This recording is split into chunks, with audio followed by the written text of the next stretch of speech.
What sound experience would you like today? I'll have the fantasy pack. Good choice. And could you make it a Cloud 2 wireless? On his way, sir.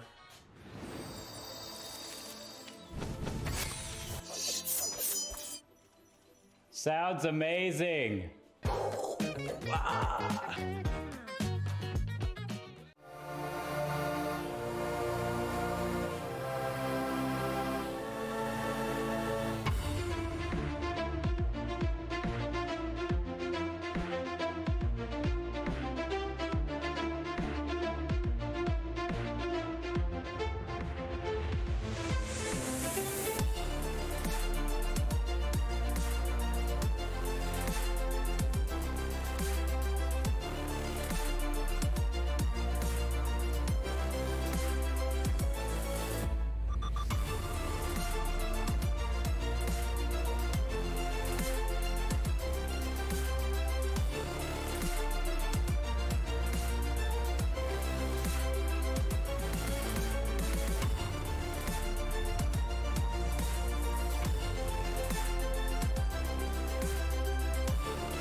Welcome back to the action. Game number 4 here on the NECC Collegiate Overwatch stream this Thursday. I'm Yelker, bringing you this one with Neely this time, and we've got a Challengers Division game between ETSU, that's East Tennessee State University's JV, versus Johnson and Wales University Yellow.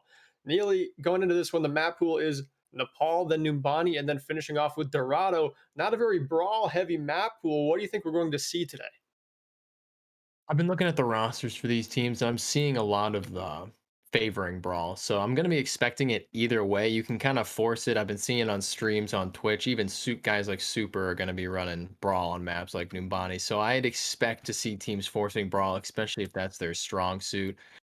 But some of these maps also still could warrant a Winston. So on a map like Dorado, I would like to see a Winston variant because he's good on all 3 points. And you can adapt too with a Reinhardt. You can throw in any off tank, really. It doesn't have to lock in on that Zarya. It can be a diva, and then you can really shut down high grounds on points like this map pool we're going to see tonight. I mean, I'm thinking of New Bonnie first point where you were saying that Super, one of the best Reinhardt players in the world, is pulling out that hero that has sucked for so long in this game. It's felt like he's pulling out that hero again finally, but he's always doing it with like a Lucio and a Baptiste and a Diva. And one of those 3 heroes in particular add to a Reinhardt that we've not really seen in the past from Brawl comps. Yeah, I mean, I know a lot of teams have favored against going things like Lucio. Brig's been just so good for so long. But I mean, if Ryan's good, Lucio has to be good with him. And if you're going to go to high ground, you kind of have to pick a character like Diva. I don't know if any of these guys will run Diva. I know Sigma is a common pick. He was meta for so long. So many players have a lot of good chops on Sigma, and she can do a lot of the things Diva does. He just can't force himself up to high ground, but he can mitigate and block damage, such as that. I don't really know what the DPS are going to be looking like going into maybe a meta shift like this. What do you think? Yeah, I mean, it's kind of tough to say. Doomfist has been getting a lot of playtime in my games, it seems like, which is a nightmare for me because I'm bad at dealing with him. But I mean, these DPS, just looking at their profiles, seem incredibly flexible. So I think once something isn't working for more than 2 lives, they're going to be very quick to switch up their composition, which is not something, I don't know if you got a chance to see our last game, but it is not something that Hawking College did against Montclair State University. They ran Pharah pretty much the entire time and it worked wonders, and I'm not quite sure how it did, even on points here on Nepal where they were indoors, low skybox, not a lot of cover on the high grounds. Pharah was just being so effective. I can't imagine something like that is going to work 2 games in a row. Yeah, but I mean, I've casted a couple of these games, and you do tend to see a little bit of Pharah. Pharah's been in the game since release, so there's always Pharah players. Every person that's a projectile player basically plays Genji and Pharah. Other than that, they kind of can just flex over to hit scan and stuff like that. Not going to be looking like a lot of Pharah right now. Going to be going for the Echo variant, which I prefer to see a little bit more versatile of a pick here. Yeah, and on the other side of things, we've got the McCree coupled with a Junkrat, so blowing up the front line a little more heavily. On the side of Johnson and Wales, they're going to be our blue team to start this one off. East Tennessee State University is going to be the red team coming out of spawn for the first time. And the race to the high ground is won outright by Johnson and Wales. They have got ETSU trapped in this doorway, and they're not able to get through. Rare Soccer, concussion mines down, Carnage, Hubsley falls to the main tank, Supreme Kai, and they are rolling through them now. Patates and Solsta find the last couple of kills before ETSU is fully backed out of this one, and the point finally unlocked and going the way of Johnson and Wales. Yeah, Johnson and Wales just comes up, takes that high ground, and they win the spam war very quickly. They're going up against an Echo Hanzo, which is very spammy, but Junkrat just creates so much spam and so much trouble for your tanks. Now they're going to be opting to go for the low ground option. Going for the low ground option. Rare Soccer almost has that Riptire ready to go, sitting at around 80%. Tanzanite doing a great job as one of his team's only hit scan answers, taking down that Echo, a 7-Eleven manager from the skies. And just member after member of ETSU is falling to the front line as Patates rolls through, and he's not missing a shot out of the barrel of that Peacekeeper. Yeah, no, Patates just came in there and just shot everybody right down. He's going to be 73 to that ult, and they're also going to have Riptire online, a very difficult ult to push into. But Probs Brian's going to be on the nose here and trying to use the E-Mort to shut that down. It's going to be a very tricky play. If he's able to shut down that Riptire, still Johnson and Wales has ultimate after ultimate to throw at them. Supreme Kai, he's got that Shatter online now. Solsta's not far away from the Graviton Surge, but the Riptire will be the first thing to be sent in, and it finds 1 kill on the Carnage, and that should open things up here. Plenty for Johnson and Wales. The stun lands onto the main tank. The front line looking feeble. The Shatter finds its target as well, but Hubsley comes back with a Shatter of his own, but they're not able to make it out of this one alive. Sent back to spawn once more as ETSU. Hubsley tries to bail his team out right there. ETSU trying to grab any sign of life there. I loved the attempt from Hubsley. He finds at least 5 with that Shatter, but the follow-through is not going to be there as half his team did get shattered on the play. But Sideshow's going to have this grab, and they're going to have the window, and they're going to have to combo those 2 things to try to get this point. It won't have the Dragon Strike this fight. Already, though, the premature grab from Solsta wins the race, and they start getting kill after kill. They've got the B drop to counter this as well. No life left on the side of ETSU, and the first round here on Nepal goes the way of Johnson and Wales. Yeah, Johnson and Wales, they did the control thing. If you take point first, you get ultimate advantage, and then you're in the driver's seat. You get to do what you want, and they engage early with every ult, tire, grab. They never let ETSU even get a chance to ult first. They're always going through a choke. They're trying to get somewhere, and Johnson and Wales has put an ult on them already. Definitely controlling the tempo of that game once they had that first point controlled. Now we're moving on to Sanctum here on Nepal, and this is a completely different point from Village. Tell me about how this is not where you can run your traditional comps. We usually see some pretty wonky tank lines and support lines thrown out here, and to start, we're going to see a Sigma and a Wrecking Ball going up against 2 shields. I really like both looks from these teams. ETSU going for the double shield, very strong when you take this high ground away from point. You get the McCree set up over there with your Baptiste, but Supreme Kai coming out here on the ball with the Sigma. Gonna be able to do kind of a similar thing, farm up that ball ult, and hopefully break up that double shield. I'm looking at Rare Soccer right now, getting active on these flanks, trying to poke out around the backline, but a 7-11 manager headshots him down and sends him packing. Now ETSU can gain some ground. They've got full control of this mega health tack room, and now choosing to kick out a rotation toward the point and get the action going again. A sleep lands onto Probs Brian, and then with the Baptiste down, not a lot of heals to be committed on the Hubsley. He's got to be very careful and eventually does go down to Potates, but not before Carnage finds a kill onto Supreme Kai. ETSU trying to jockey for position here. It looks like they're gonna take it. Gets a touch on by Tracer, but the swap is gonna come up for ETSU, and they're gonna start getting their first percentages of this game. But Johnson and Wales roaring back in. Supreme Kai on the flank, trying to deal with this McCree. Just gonna get out of there. Finished off by Soccer, and Solsta booped off the map. Falling into the pit, pushed off by the rock, thrown out from Sideshow. Not sure it's going to be enough, though. That gigantic anti-nade lands. The beat drop comes out to keep him alive. They've actually done it. Nearly Carnage finishes it off with a 2K death blossom. Carnage, nothing but carnage. Reaper ult, big on the point right there. A nice swing ult when things are going both ways. He can put an absolute stop to it, and he does right there. And just like I said on the last map, you get first point control, you are in the driver's seat, and ETSU absolutely is. Flux coming out early, finds 3. Proms Brian's gonna go down first, and he had the immortality field to save everybody. Clinging to life now is ETSU as Johnson and Wales storms in. Carnage finds Potates in the back line, trying to swing it back with a high noon, gets shut down by Solsta, and Johnson and Wales is gonna take this point with force. And I love this adapted double barrier composition Johnson and Wales have chosen to roll out with. They're going to be going up against some tank ultimates now, but with a Sigma and a Reinhardt, you can relocate and change the angles that your shields are covering so quickly that this team that ETSU is playing, that composition, they're not able to open up those angles and get the looks they were when they were originally playing Sigma Wrecking Ball. But the Flux comes out now from Sideshow, slams them down, gets everyone to half HP, but they're healed up by an anti-nade. And then the Mercy from Tanzite, getting the rest of the healing done. Potates lands the headshot, throws the bob in, finds the kill on the Sideshow with that. It's 4, make it 5 cent packing for ETSU. They're going to have to regroup here as percentage will continue to tick up for Johnson and Wales. For playing this map myself, I know how much of a nightmare it can be. If you pick the double shield comp and they switch to a Reinhardt and they hold close, how can an Orisa step to a character like Ryan? She loves long sight lines and she's not going to get them, but she has the supercharger to hopefully help them brawl up close and burst this Ryan down. It is going to take ultimates just for them to get through this initial choke. This is going to be the toughest part for them to kick through. That Baptiste window does come out, but Rare Soccer finds the nades. He lands the concussion line as well. Carnage goes down to a late grenade. Sideshow finding a grenade in the back line as well. Great job of the Junkrat holding down on this first choke when ultimates were beginning to be used by ETSU. Now, JW, they've got a ton of ults to work with to close out this round. Absolutely. Hubsley is going to swap over to that Reinhardt after using Supercharger. I was just about to say I think they need to do it, and now they're going for this far right rotation, and they're about to be answered by the Brawl and the Junkrat.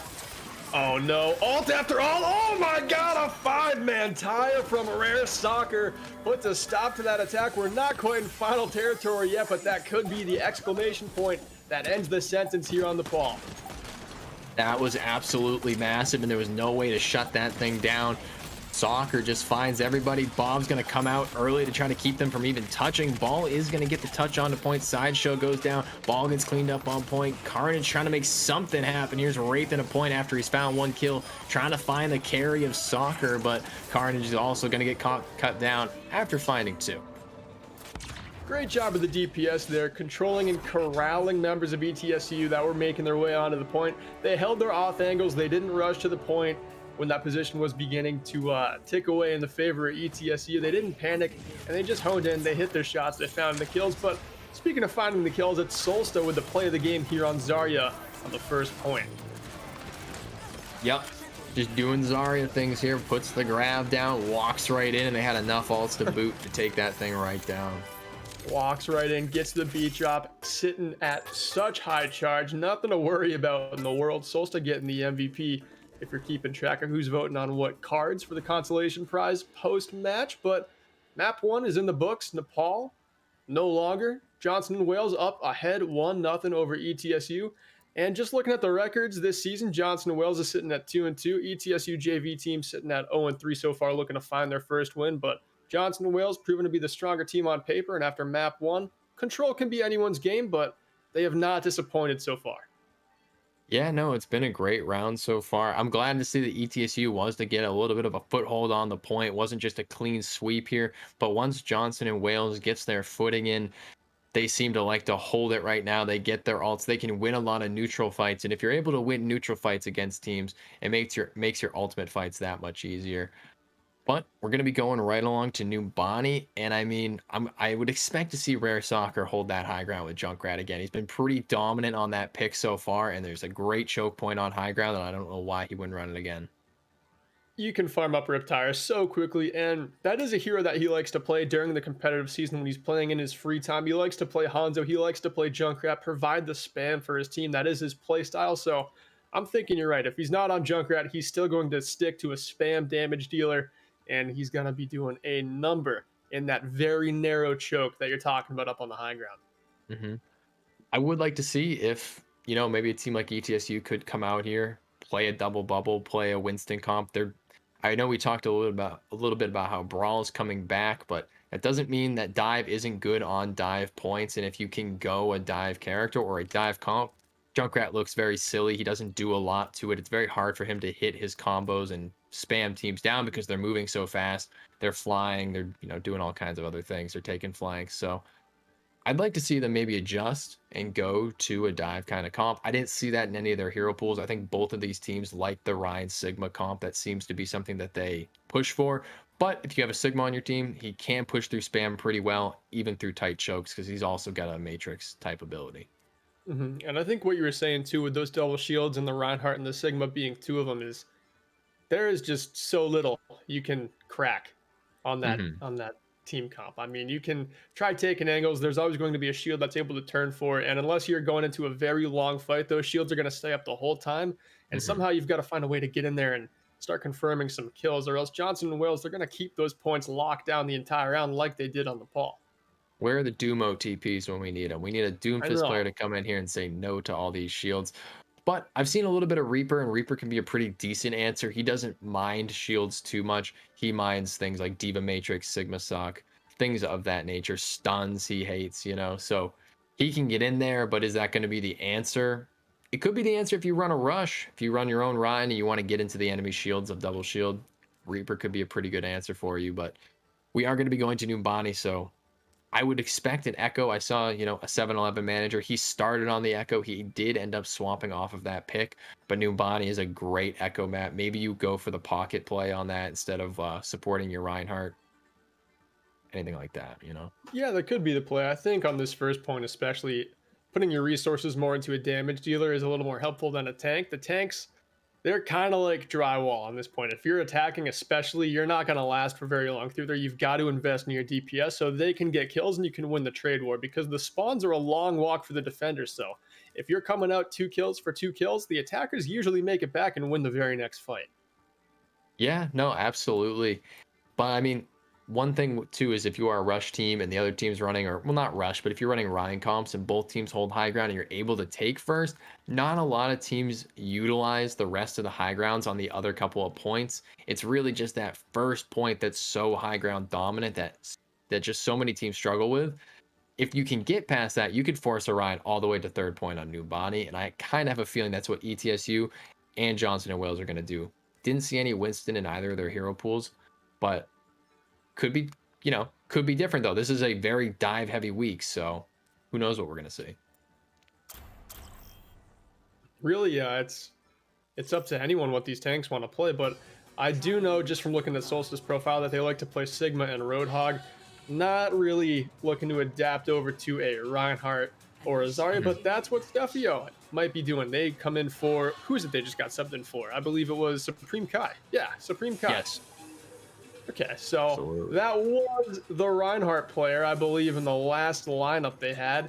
And Stefio comes in with a profile that says that they like to play more Zarya. So now if we're looking at a Sigma Zarya, that's a little bit of a broken tank line if we're talking about just how well they synergize together. So I'm very interested to see how these two are able to work together on tank. Yeah, and there you go. They're going to be coming out on the Pharah, as you said earlier. You weren't sure if it was going to work, but here they're going to give it a try. Rare Soccer going to go on to another character that likes to blow things up, and Stefio here is going to be coming out onto that Winston. Seems like the Winston specialist, and if you're a Winston specialist this week, you're going to be playing probably the next map as well. And Solstice is going to be swapping over to the D.Va here, showing that he is the flexible tank. And I just like how, looking at these tanks for Johnson and Wales, they're playing two tanks that if you were looking at their career profile, they don't have too much time on. It's not what they like to play on the ranked ladder. And that just goes to show how different it is when you're on an esports team compared to playing on the ranked ladder. This is not solo queue where you're just trying to do your best individual effort. You can play these tanks that have mobility cooldowns and are just meant to be highly coordinated, because when you're running scrim blocks for 2 hours a day, 5 days a week before you're going into these games, you can be coordinated enough to just be pouncing on people with these 4-second movement cooldowns and deleting member after member of ETSU in this case. And Probs Brian is going to be the first one to fall to this pharmacy. Patates is going to find a 7-Eleven manager, and this is already turning into a bit of a stagger right now. If you're ETSU, you kind of want to get out. Dragonheart also going to go down to Rare Soccer. He keeps opening up this angle on the far left side here, and now they're going to get a little bit of a regroup. They know they got to deal with the Pharah. They still are going to stick with the Hanzo. They want that grab dragon play, and they're going to put a lot onto a 7-Eleven manager unpocketed to go deal with Soccer right now. And while Soccer is up in the skies on this left side from the defender's perspective, Patates is all the way around far along the coast side of that last fight, just poking and prodding in the back line. Soccer's almost got that barrage farmed up. These DPS are just doing a phenomenal job off-angling against this brawl comp. Patates closes the distance, finds the kill onto Brian, but he's taken down by a headshot from Carnage. Now starting to work their way into this bottom room where the Mega Health Pack lies, as ETSU trying to mount their first successful attack onto the first point. Oh, and 2 direct hits right there onto a 7-Eleven manager. The barrage comes down and finds 3. Rare Soccer is absolutely lighting up Numbani right now, but Carnage has found picks onto the DPS here. He's a good hit scan from what I've already seen. Shut Patates down in the back line and takes Soccer out as well, but it's not going to be enough when Rare Soccer is getting that much value. And we talked about this too in the last match, just how do you counter a Pharah? It seems like every team is quick to throw on 2 hit scans, but I can tell you from a tank player's perspective, hit scans are easy to take advantage of as a tank. So if your Pharah is playing well, putting them onto 2 hit scans, it's probably exactly playing into the hands of your own tank. So Soccer finding another valuable kill on the Carnage, taking yet another hit scan out of the fight as he continues to put rockets into the side of ETSU. They're rotating under with 5 members, not quite a full 6. We'll see if they can successfully get under. And it does not look like nearly they'll be able to. Soccer taking down Hubsley and 7-Eleven manager in a flash, and he's not done here. Finds Dragonheart third, and they're still rolling in towards spawn. Yeah, it's very tough to go under right there because just like Junkrat, Pharah loves those tight corridors. She gets to spam right in there. The pulse bomb has nowhere to go but the tanks, and it finds one, gets the E-Mort out, and kills Hubsley.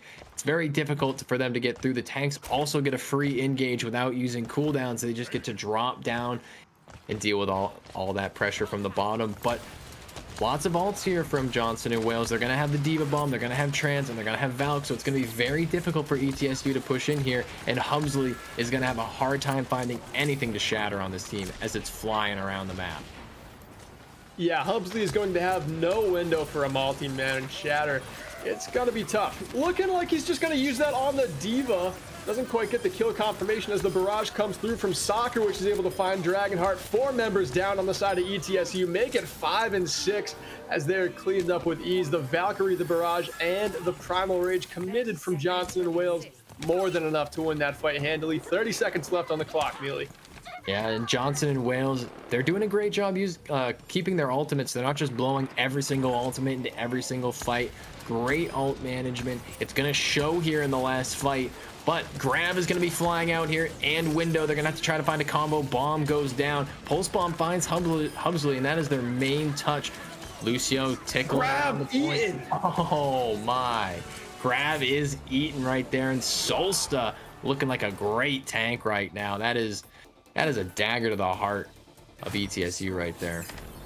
It really is. Not that that graph was going to amount to anything because it was just too late in the fight to get any, follow up onto it. But still, I mean, that is just any wind left in the sails was taken out after that graviton surge was eaten. After that attack, this is no longer a winnable game for ETSU. The best they can hope for is to draw this map and then win the next one to tie the series. But I mean, as far as I'm concerned, Johnson and Wales, they look like the much stronger team right now.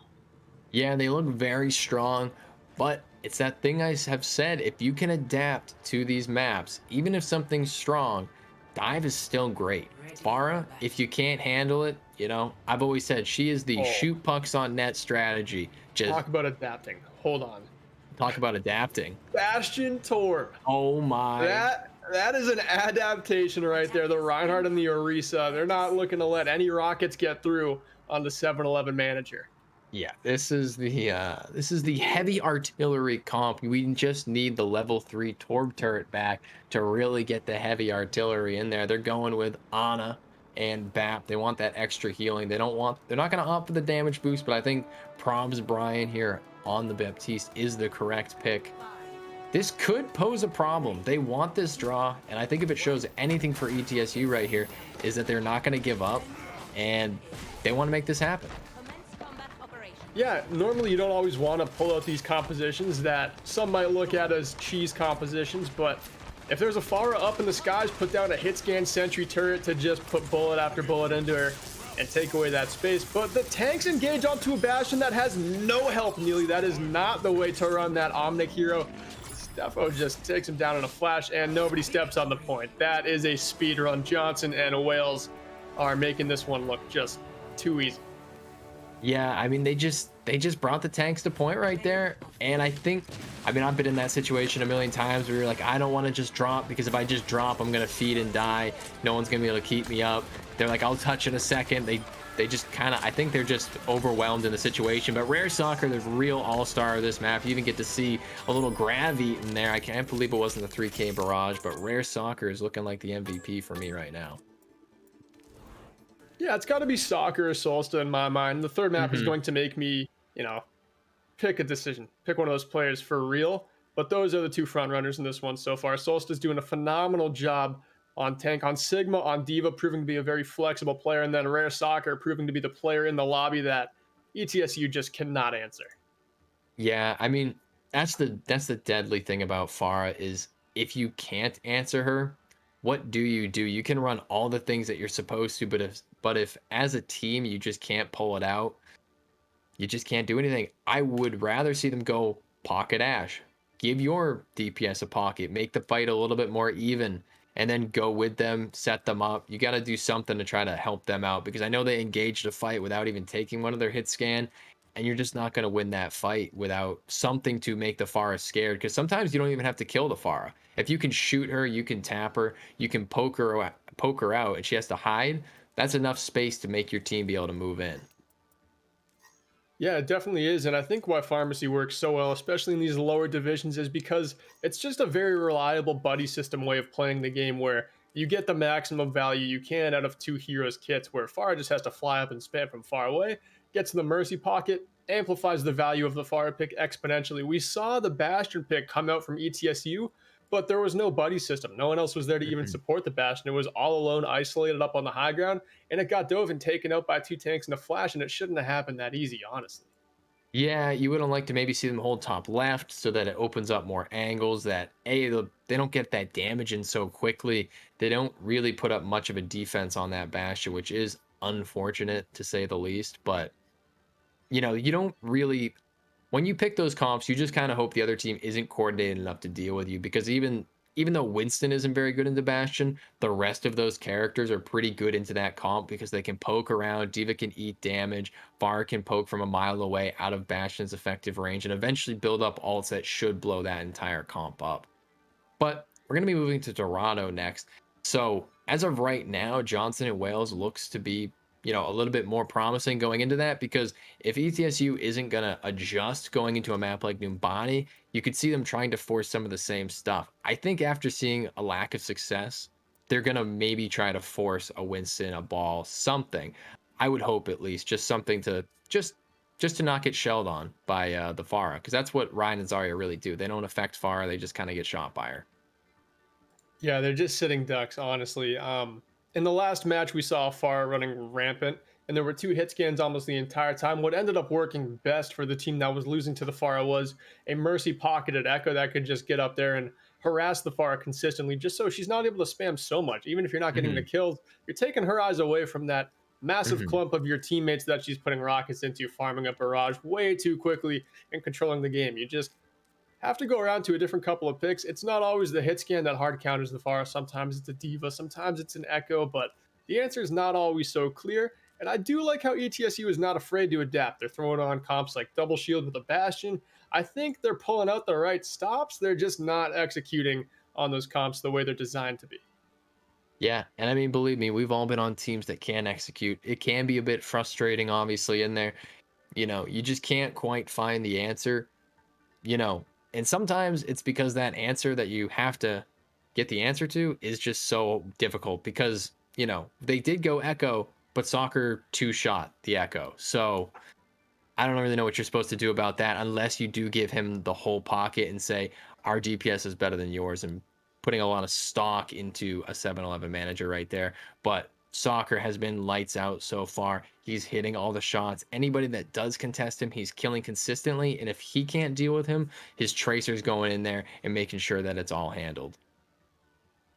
Yeah, it's been a great display of teamwork so far from Johnson and Wales. Like I said, I've got two front runners for my player of the match right now, but it does seem like it's been a great team effort. Supreme Kai is coming back in for Stefio on the other tank to go along with, oh no, Ninja Climber comes in as well. Does that mean, yeah, no longer in the game on tank is Solsta, who's done a phenomenal job. I'm shocked to see them on DPS, but they're clearly more than capable, a very flexible player in this lobby. So little roster shakeup, maybe letting their foot off the gas a little bit. We'll see if they can put up a massive time bank here on Dorado against ETSU, or if things have changed a little in the lobby.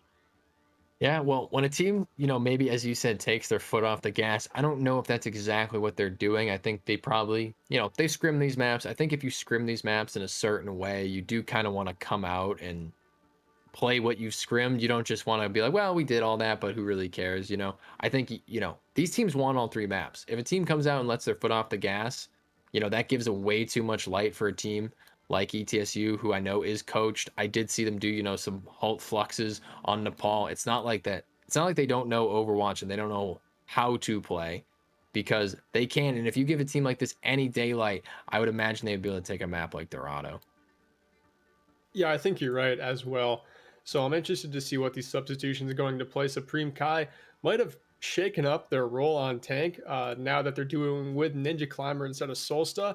Might be a difference in the hero pools. We'll see what kind of role they want to fill, but no changes on the side of ETSU. They're going to run that same lineup of Sideshow, Hubsley, Carnage, 7-Eleven, Dragonheart, and Probs Brian. But a couple of notes here we got on these teams. So Dragonheart apparently has two cats that the team lovingly calls Spice Girls because their names are Cinnamon and Sage. We get sent notes for the games. We never know what the notes we're going to be sent are, but it turns out we've got a pair of cats that's known as the Spice Girls. And then on the other side here, almost all culinary majors. So we've got some chefs on the side, or some future chefs, I should say, on the side of Johnson and Wales. All but two, I believe, right? Yeah. Would you call that practicing chefs, or is that just for med school? What? What are you saying? Just an aside. It was just a joke. I was saying, Pre-med culinary major? Well, I'm just saying, are they practicing chefs? Because when you're a physician, or you're in the medical field, you're always practicing your field. It never seems like you're fully professional, even though of course you are. I thought you were going for some sort of stretch, like, well, they're great at carving up a turkey. See how well they can carve up someone in surgery. But I see where you're getting at now. I see. No, that is definitely not it. I would not advise all that. I'm saying is that I bet when they hold a knife, they've got a very steady hand, and so do surgeons. Yeah, that is very true. But either way, let's see if they can cook up some comps in the kitchen, something like that. We're on the culinary theme right now. What does it look like they're coming out with here, yo? Well, teams have switched sides, so we've got Johnson and Wills opening up this game on attack, and they've got the double bubble, a different compositional look. Again, Ninja Climber, the substitute, coming in on Zarya.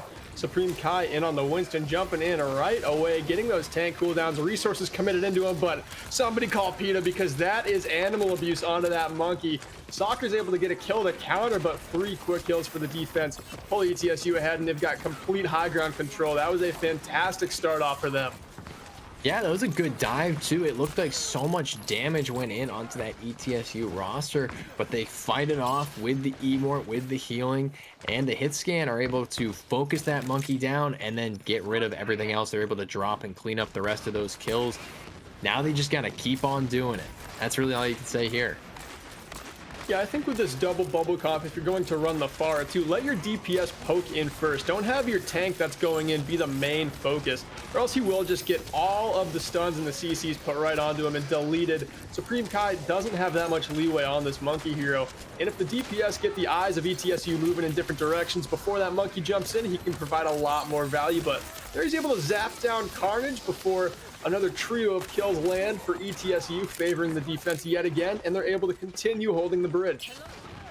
Oh, the stun fan. He's gonna trade out, but he finds the Pharah, and ETSU is gonna rush up there to camp that res. They do not want to see Soccer get res. Let me tell you, I don't want to see Soccer get res. It's been scary all night. And Solsta onto the Doomfist off the off tank, taking a quick engage onto the high ground. That was a very cool rollout right there. Lord knows I can't do that.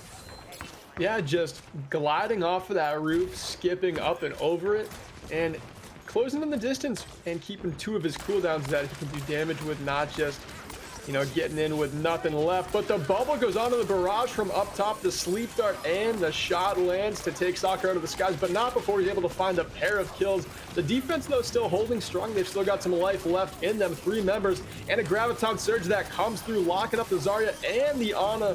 Dauntless and Ninja both go down, but Solsa counters with a kill on the 7-11. Sideshow also falls to Soccer. Obviously the last line of defense here, and he's back down by Solsa, who finds the kill and gets the cart moving in the forward direction again. That is unfortunate for Hubsley right there.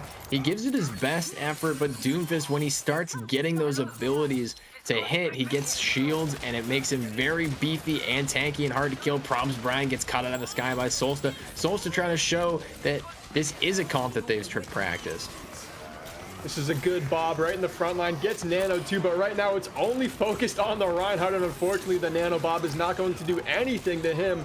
Couple of kills found on the outskirts of the fight by Kai and Soccer to close out this first point. 3 minutes 30 seconds left on the clock for the Johnson & Wales attack. That looks like one of my bombs right there. You throw it in, you light all the squishies on fire, it's right next to him, and it's shooting the Roadhog, and it gets nobody. That seems to be how all mine go. Unfortunate there, but a good attempt. That's exactly what I was talking about from ETSU. If you give them any light by switching up a comp to maybe something that you wouldn't consider your strongest, they will come out, and they almost full held that. It was razor thin at the end right there. That was a surprisingly good defense with how this team has played so far in this one. They're starting to find some answers later in the match, and now they're coming up on some ultimates as well. They've got the Earth Shatter in tow, nothing else really in the kitchen. But on the other side of things, for Johnson & Wales, they've got the Graviton Surge and the Doomfist Meteor Strike, which has been popped now by Solsta, will be used to escape or engage. He chooses to engage. The Graviton Surge also locking up the Baptiste, the Zarya, and the Reinhardt. Everyone's stuck up on this high ground. Solsta does go down to Dragonheart. High ground control back in possession of ETSU, but the cart almost at the second point. They've got to get back up. They've got to start mixing it up and keep this thing stalled out before the rest of ETSU can get back out. But Neely, I'm not sure they'll be able to do it. It doesn't look like they're going to get much of a contest. They're going to have to opt for the retreat here. And ever since first point, now it's looking a bit like a steamroll. 3 minutes, almost 4 on the clock here. If ETSU can't put a stop to this cart, it's going to turn into a roll, and that great defense is going to go to the wayside. It sure is. It doesn't matter how long you held the first point for. If second point gets capped, just more time added to the bank of Johnson & Wales. And now they're coming at you with some more ultimates. Kai's got that Earth Shadow already. Soccer's looking to line up another barrage and just open fire from the skies. Lands him on the Dragonheart and 7-11 manager. Tanzanite does go down, trying to pocket him through it. Carnage lands that headshot. That'll help the defenders coming out of spawn here, but it will unfortunately be just that, coming out of spawn with their last stint at defense. Graviton Surge locking up the tanks, but the cleanup is not quite there, and Soccer is raining in rockets onto Hubsley, sending him packing, and that should be it. I mean, the spawns are just not in the favor. The window comes out. The slam puts an end to it, though, Neely. That is the final word, and it is thrown down by Supreme Kai. Yeah, you got the window set up. That means, you know, Supreme Kai's already looking to open up a shatter when he fire strikes. Not only does he open up a shatter, he pins and leaves it wide open, and Supreme Kai is going to take absolute advantage of that. I liked that ETSU did force Johnson and Wales onto Brawl on a map that favors dive. Johnson and Wales came out on what I would consider probably the correct comp, but ETSU was good enough on their comp that they had to force a mirror. And anytime you can force a mirror, that means you're doing something right. So even though they give up 3 points, ETSU at least has forced the Brawl. And if they can force the Brawl and that's the comp they want to play, potentially they could play it better. And we're going to see a lot of switches this time. It looks like Carnage, I mean, he might just be memeing in the spawn room right now, but a Widow would really change things up here. Rare Soccer and Solsta, it's going to be tough for them to close the distance onto that hero, but Carnage still has to do the tough task of hitting those shots on that hero. Not quite sure if it's the pick they're looking for, but like you were saying, a good job from ETSU getting them to change compositions. Johnson and Wales hasn't looked like they've been scratching their head much this game, and although the double bubble worked briefly, they could clearly tell that it wasn't the right look. Solsta knows all these Doom Wait, Brawls. what is that spot, dude? What? Yeah, he gets to the high. He's doing some work up on the shingles. Yeah, Mary Poppins Solsta right now. Whew. Oh, the big slam coming out to open it. Finds only the Roadhog, gets stunned, hooked, and put away. I would say absolutely deserved right there from Solsta, because usually when you engage with Doomfist, you want your tanks to be taking away some of the eyeballs, as you were talking about earlier, from the enemy tanks, and everybody was looking at Solsta. He was making a ruckus pre-map. Everyone knew they had a Doomfist up on the roof. Yeah, that was quite the rollout we saw. He's got 33% of his ultimate, which I guess you could say is good on his part. Dragonheart goes down to Rare Soccer. That's not what the attack was hoping for. ETSU is now in a very tricky spot as Solsta rolls in and gets that bubble to stay alive. And now the front line is strong for Johnson and Will. Supreme Kai batters down Sideshow, and with no main tank left standing, it's going to be ETSU sent packing yet again. Would love to see ETSU just swap to a pharmacy. I think that would open up all kinds of space for them. They could easily get point 1, and if they can get point 1, they could potentially do what Johnson and Wales did and roll it right to point 3. Not saying Solsta wouldn't swap, but as of right now, Solsta is looking like a Doom one-trick, which, if you can only play Doom, there are good answers out there to shut a Doom down. There are, and one of them has been Carnage, who's done a great job at hitting shots in a fight that ETSU definitely lost. That DPS brought him right back in it with 2 quick picks, and then they were able to chase around Tanzanite on the Brig, taking a very strange flank, and now they're set up very low where Carnage cannot be reached as far in the backline as he currently is. It's just up to his front line to lock it down up here. And right now, it doesn't look like they're able to, as Supreme Kai yet again just steps right into Sideshow. The DPS doing what they can as Carnage finds a pick onto Ninja Climber, but it seems like the cart may just remain right here.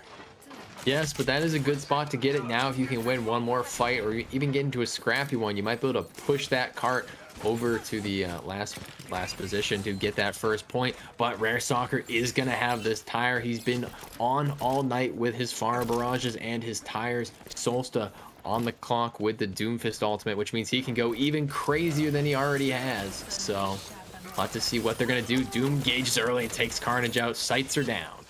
Wow, sights were popped and sights are down, and he just rolls out right over that roof again. Okay, this guy's movement is actually next level. Nobody can keep up with him on this hero. I was so impressed with how he played tank, but he has played Doomfist in a way that I haven't seen anyone else in the division play it. And now the Meteor Strike gets popped. He's rolling in. All the ultimates committed right now. There's still 1:20 left on the clock, don't forget. Johnson and Wells, they're so far from the cart, they can't leave it lingering, or they might be, you know, vulnerable to the C9, but it doesn't look like anyone from ETSU is able to get that going. And Doomfist is a great character. Oh my god, once Relentless. again. Yeah, I can't. Carnage has made tons of space for ETSU here by getting picks but you gotta think he's gotta want to get off this pick because Solsta's got his number right now. Even though Carnage is also finding his own picks and getting them down, this Widow looks unfun to me at the moment. It sure does, but a couple of kills coming through for ETSU. Now Solstice trying to close in on the Widow again, lands a headshot combo, and that is almost a one hit from Doomfist without using the rocket punch. Rolls out yet again and gets right back into the mix. The payload is nearing the finish line of the first point. It's almost concluded. ETSU has 5 members left to get this one going. Solstice back in the mix. The grab comes through, locking 3 members of ETSU up, and these kills can get confirmed. The shatter comes through as well from Sideshow, but it's not enough. Solstice is popping off with the right hooks and the combos. He's doing all the work here aside from the Graviton Surge, and with 7 seconds left nearly, this one is all said and done. Yeah, this one is all wrapped up here. A 7-Eleven manager might try to pop this noon. Step right up and step right down. Johnson and Wales taking the clean 3-0, not even coming close to letting their foot off the gas. You could say Solsta put his foot back on the gas and shut him down with a Doomfist, but Hubsley coming out with a big grab on point 1 right here. Yeah, a massive Graviton Surge with no one in the way to block the damage. They get those cleanup kills going, and this is how they were able to mount a good effort on their attack. Soccer going down last, or I'm sorry, was that the defense? That looked like it was the defense. That was the defense for ETSU. First hold, yeah. Yeah, that was, yeah, and that grab was what actually helped them hold for a little while longer there and almost close out the full hold. So we got to name an MVP here, Yelk.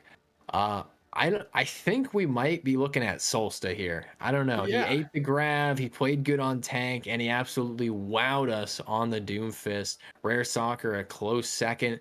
Supreme DPS always stayed in, but Solsta looking like the most flexible player on this Johnson and Wales roster.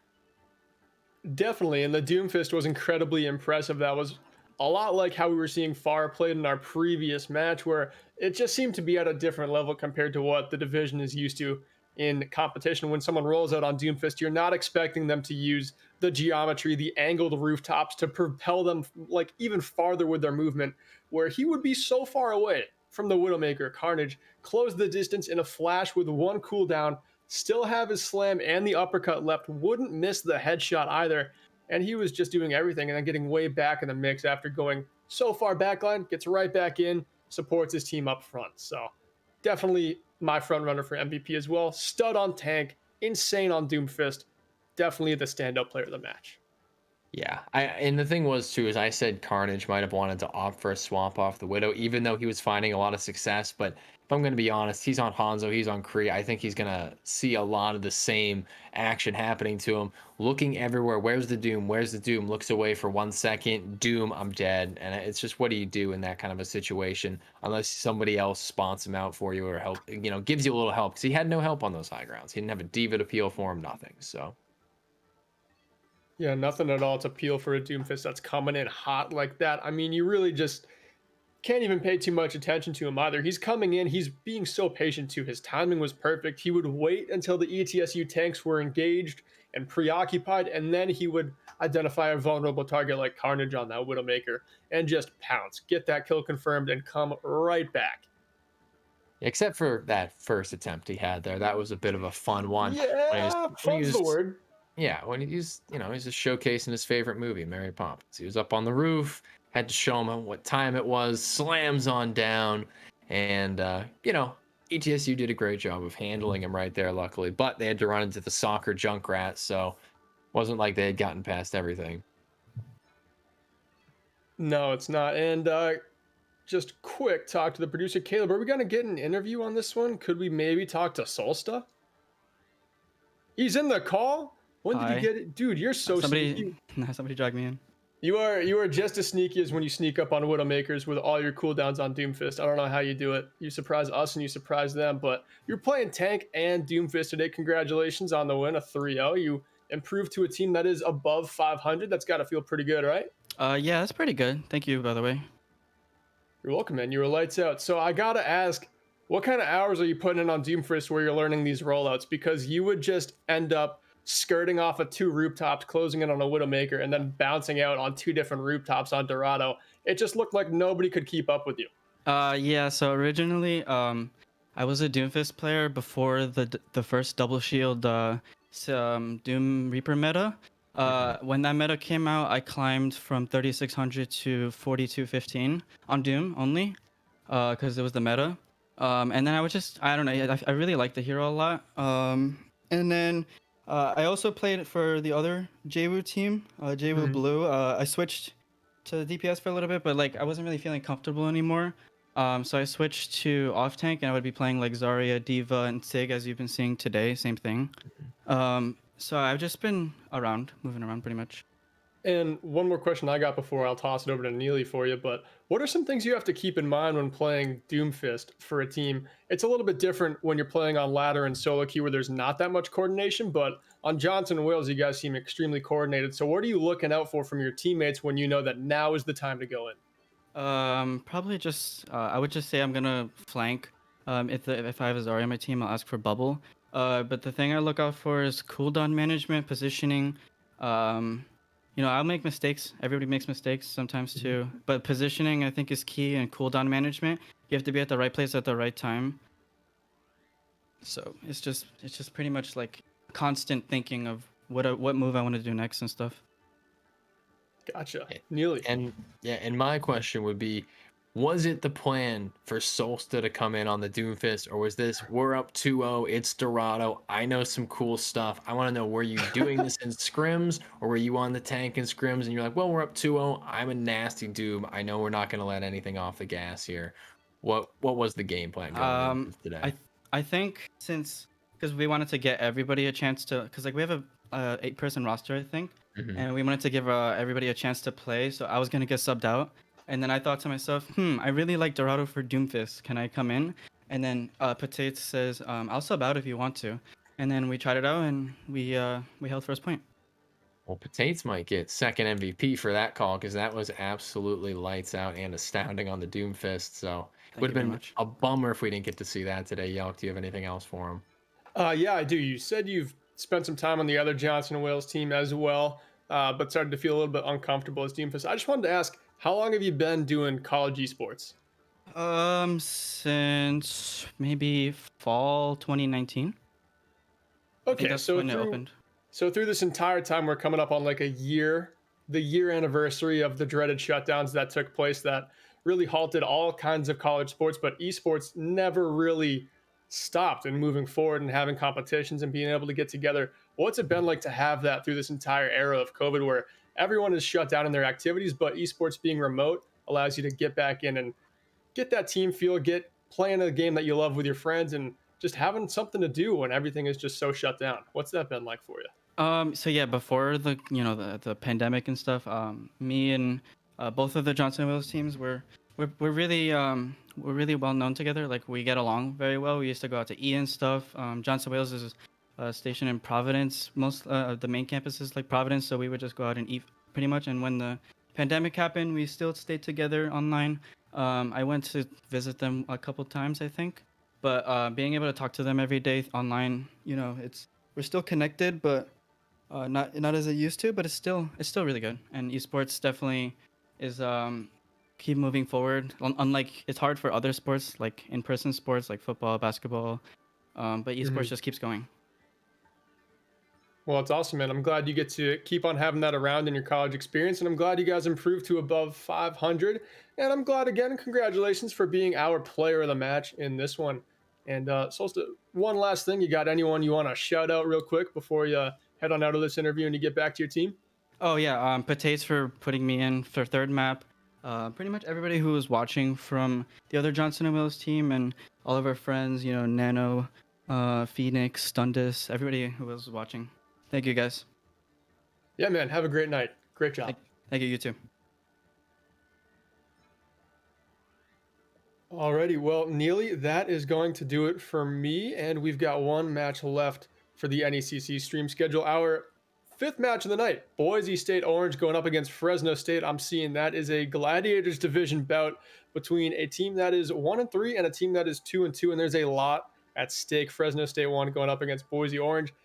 These are two teams that everyone has said could just go neck and neck. And although they're not competing for the top two spots in the Gladiators division, this is a game that's going to have playoff implications, and people should definitely be sticking around for it. You got anything to say about those teams? Have you had a chance to watch them?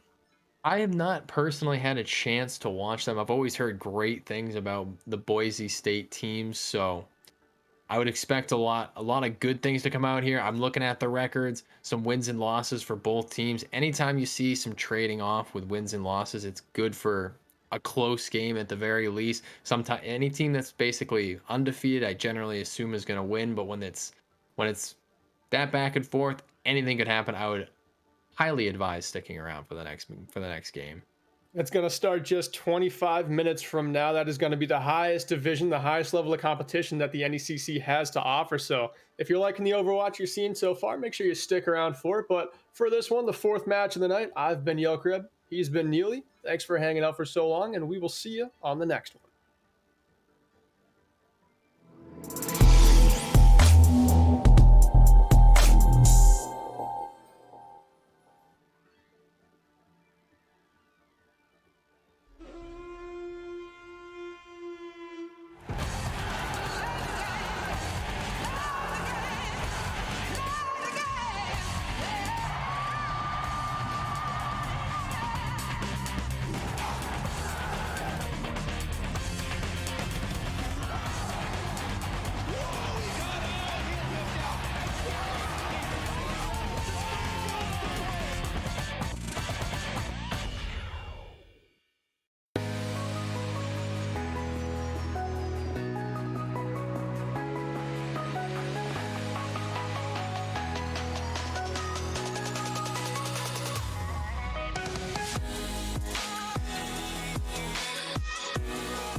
What sound experience would you like today? I'll have the fantasy pack. Good choice. And could you make it a Cloud 2 wireless? On his way, sir.